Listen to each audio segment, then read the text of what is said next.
Le feu, c'est central dans mon livre. C'est quelque chose que j'ai voulu nuancer parce que dans mon livre, il y a une religion du feu.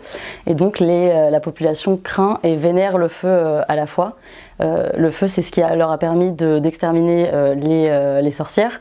Mais suite à l'extermination des sorcières, sont nés des êtres qui pouvaient résister au feu et le propager de manière incontrôlable. Donc, ils ont une espèce de dichotomie entre craindre le feu et l'adorer, et il y a une espèce de amour-haine qu'on retrouve tout le long, et j'ai trouvé que c'était important pour apporter dès le début de la nuance dans le propos, et d'apporter une nuance que Alia, qui elle est un être qui résiste au feu et qui peut le propager de manière incontrôlable, représente aussi cette crainte et ce désir mélangé, une espèce d'amour-haine. Le désert, c'est ce qu'on voit en premier dans le livre. C'est de là où vient Alia, l'héroïne principale.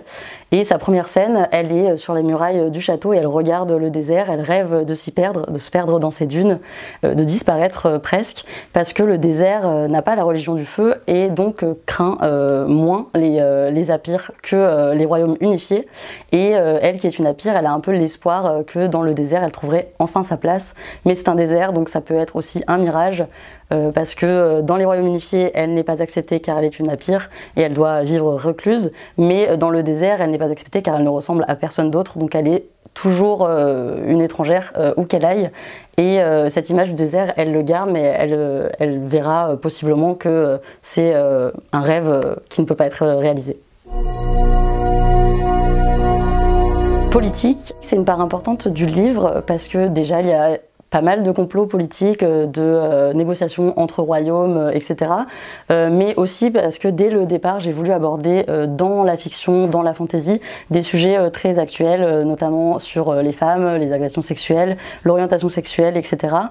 Pour moi, c'était extrêmement important de lier les deux et d'utiliser en fait la fiction pour aborder des thèmes politiques d'aujourd'hui. Donc c'est une grande part de la fantasy.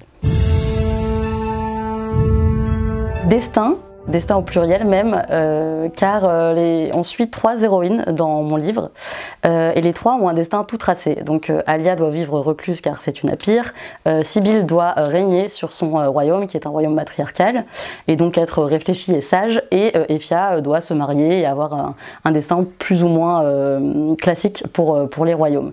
Et en fait c'est leur rencontre à ces 3 héroïnes qui va faire que leur destin va complètement vaciller et qu'elles vont découvrir parfois à leurs dépens que leur avenir n'est pas tout tracé et qu'elles vont devoir se battre pour obtenir ce qu'elles souhaitent.